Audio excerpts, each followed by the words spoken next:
Oke teman-teman, assalamualaikum warahmatullahi wabarakatuh. Salam sejahtera teman-teman buat kita semuanya. Oke, balik lagi teman-teman dengan saya Edo ya, untuk admin channel hari ini. Oke, pada kesempatan kali ini teman-teman, saya akan membahas untuk pergerakan Bitcoin, dan ada beberapa berita cukup sangat bagus ya nanti untuk saya sampaikan teman-teman, dan rekomendasi koin yang ya untuk bisa jangka panjang ya, untuk nextnya nanti bisa untuk DCA, terutama untuk altcoin nanti.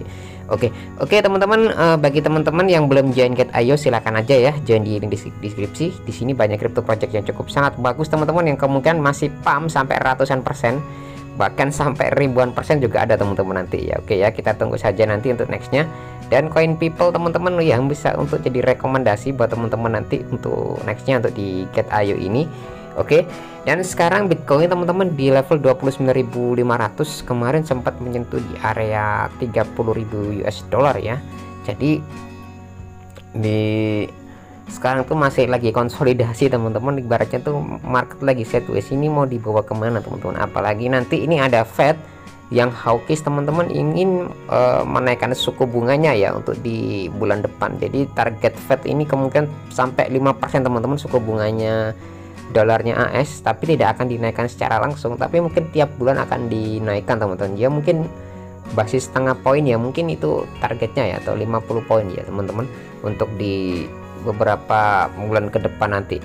Tapi teman-teman itu hanya untuk wacana saja untuk di Fed, tapi mudah-mudahan saja inflasi Amerika tidak terguncang ya, karena impact perang tuh sekarang tuh lagi bergemuruh lah ibaratnya tuh. Oke, tapi kita lanjut saja untuk nextnya teman-teman. Kita buka dulu untuk Bitcoin Fear and Greed di level 13 di sini, dan di sini teman-teman cukup last week kemarin tuh sekitar level 9 ya, ibaratnya tuh ya rendah banget lah daripada tahun-tahun sebelumnya ya, bahkan nggak sampai 99 ini teman-teman. Sekarang alhamdulillah teman-teman ada penaikan ya, sekitar sekitar 5% lah, itu cukup sangat mantap teman-teman, atau sekitar 13, itu kenaikan cukup sangat oke menurut saya, dan mudah-mudahan ini bisa meneruskan rally-nya teman-teman untuk di bulan ini. Dan teman-teman kita bisa lihat, saya sempat tertarik teman-teman lihat Bitcoin dominance.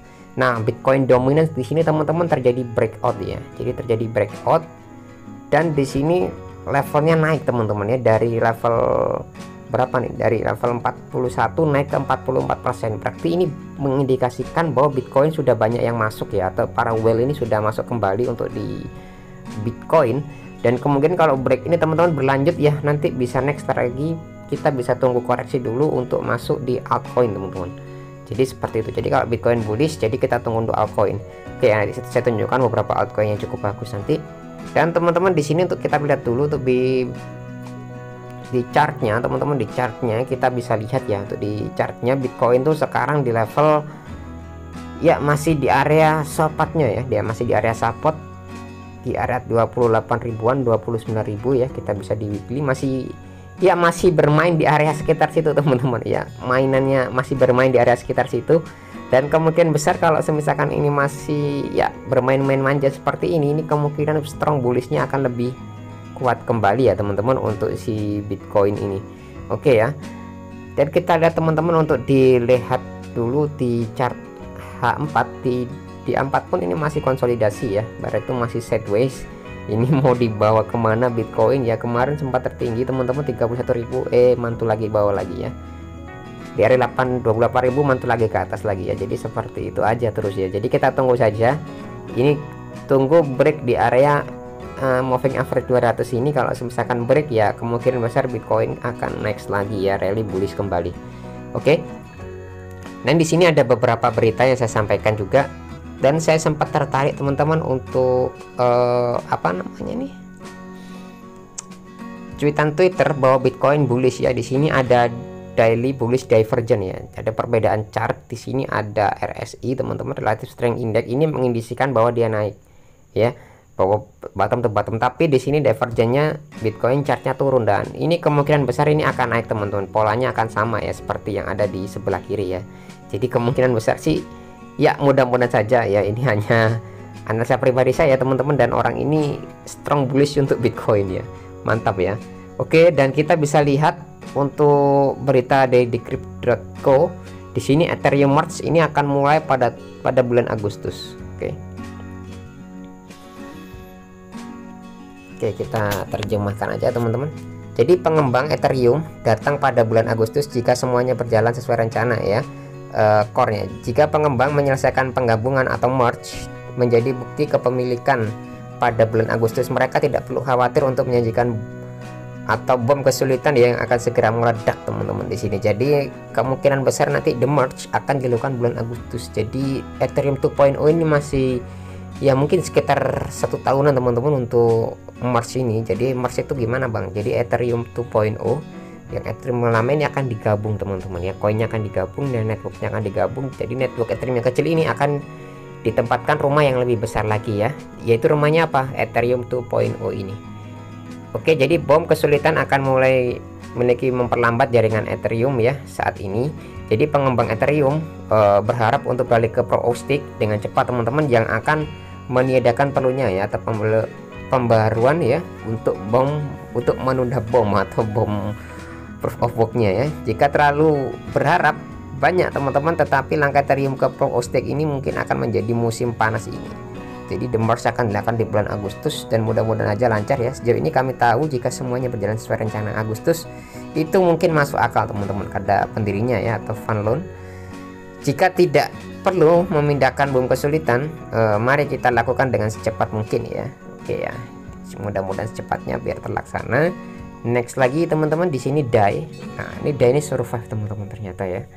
Mengapa DAI pembuat bertahan bahkan setelah runtuhnya stablecoin terdesentral ya atau Terra Luna ini kemarin hancur. Jadi DAI ini kemarin cukup kena impactnya juga, kena imbasnya.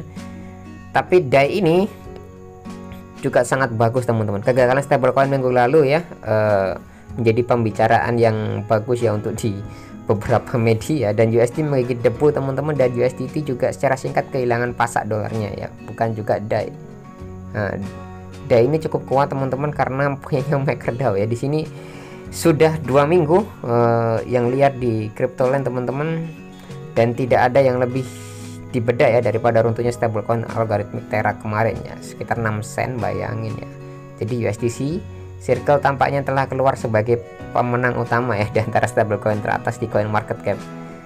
Ya ceritanya berbeda untuk pemimpin pasar stablecoin Tether ya. Tether juga agak sedikit runtuh teman-teman di sini, dan DAI juga cukup ya runtuh juga, tapi tidak terlalu parah ya. Jadi untuk setiap DAI yang Anda buat di Maker teman-teman, Anda perlu menyetor Ethereum senilai 1,7 dolar ya. Jika rasio ini rusak karena penurunan harga yang cepat ya oleh Ethereum yang distorkan, maka Anda perlu menambah posisi jaminan untuk Anda atau beresiko untuk terlikuidasi di sini atau dilikuidasi ya. Oke, DAI ini cukup sangat kuat dan untuk stablecoin ya mungkin ya kalau di backup dengan dolar ya mungkin nggak ada masalah ya. Di sini ada berita terbaru teman-teman. Jadi di Coinbase ini founder Fred ini juga membeli saham ya. Oke.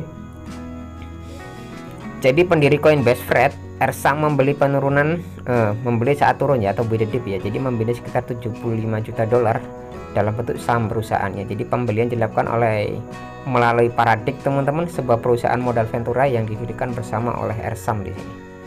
Oke, jadi teman-teman, jadi Coinbase ini membeli saham juga ya. Ya mungkin sebagian di kripto, sebagian di saham untuk cadangan devisanya si Coinbase ini. Jadi membeli lebih dari 706.000 saham teman-teman Coinbase 13 Mei dengan harga rata-rata masing-masing 70 dolar ya, hampir sekitar 50 juta ya nilainya ya. Dan di kemudian menindaklanjuti tanggal 7 Mei ya, dia dengan pembelian sekitar 385 saham lagi dengan rata-rata masing-masing 65 sampai 25 juta ya di sini.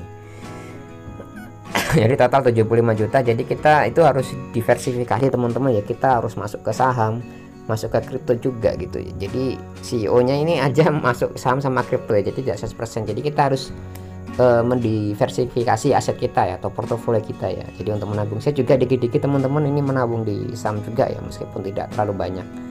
Dan di sini teman-teman ada cukup berita bagus juga dari parlemen atau DPR Amerika Serikat memperkenalkan undang-undang untuk melindungi investasi Bitcoin di akun yang pensiun. Jadi para pensiun di sana itu kan menabung dalam bentuk Bitcoin ya. Jadi pada hari Jumat 21 Mei Partai Republik di DPR teman-teman memperkenalkan langkah baru yang akan melarang Departemen Tenaga Kerja membatasi alternatif investasi yang dapat diakses oleh pekerja di rekening pensiun mandiri, teman-teman. Selain itu, undang-undang tersebut juga memungkinkan orang Amerika untuk memasukkan Bitcoin ke dalam rencananya.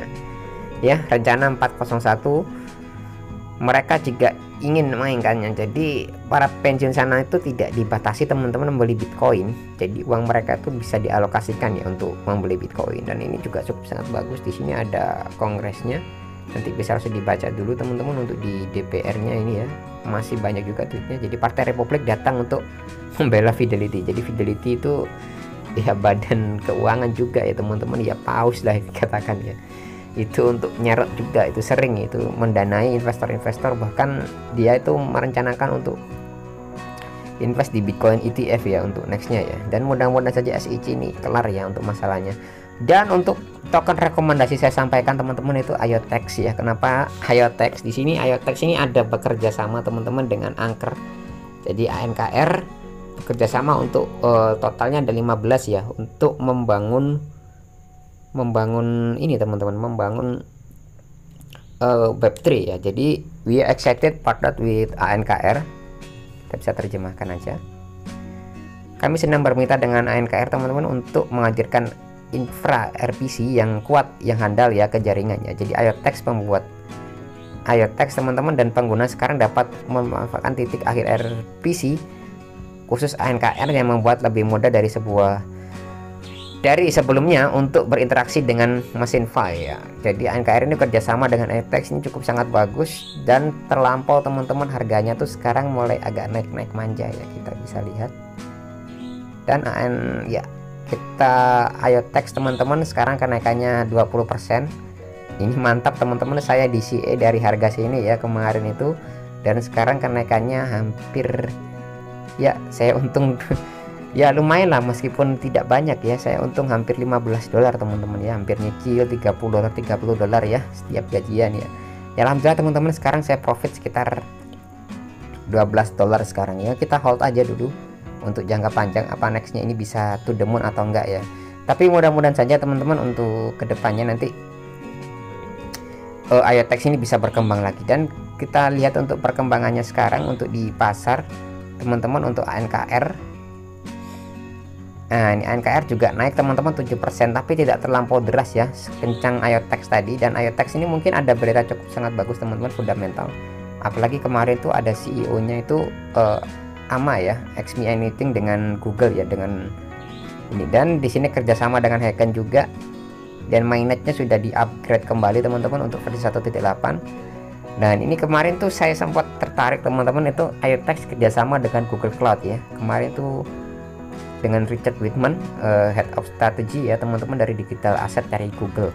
Ya ini mungkin lagi kerjasama, teman-teman, dan mudah-mudahan saja ini Google Cloud mengambil partner IOTEX ini untuk next kedepannya, dan bisa partner, bisa untuk rela jangka panjang ya, bisa to the moon, bisa 100 kali, teman-teman. Kalau di Google ya dapat suntikan dana 100 billion ya, kemungkinan besar sih ya bisa dimanfaatkan ya untuk si IOTEX ini untuk pengembangan Web3 nya untuk lebih kencang lagi. Dan Google pun nggak main-main, teman-teman, kalau misalkan kerjasama ya dengan blockchain itu ya, otomatis cloudnya itu akan digunakan banyak orang, akan menjadi lebih desentral, dan banyak klien yang lebih masuk ya untuk masuk dunia Web3 ini. Tapi ini infrastruktur Web3 masih lagi dalam ya, masih beta lebarnya sekarang ya, masih belum 100%. Tapi mudah-mudahan saja untuk kedepannya bisa next to the moon. Oke, sekian dari saya, teman-teman. Saya Edo, kurang lebihnya mohon maaf. Kalau ada pertanyaan, teman-teman, silahkan aja tanyakan di komentar ya, saya akan jawab secepatnya. Dan mau bahas koin apapun boleh, teman-teman. Bang, bahas koin ini, Bang, babi doge atau koin-koin apalah ya menurut teman-teman prospek, nanti saya akan presentasikan, teman-teman, buat teman-teman semua. Oke, sekian dari saya ya, saya Edo, teman-teman. Selamat beraktivitas kembali, selamat awal weekend, hari Minggu sekarang. See you di next video.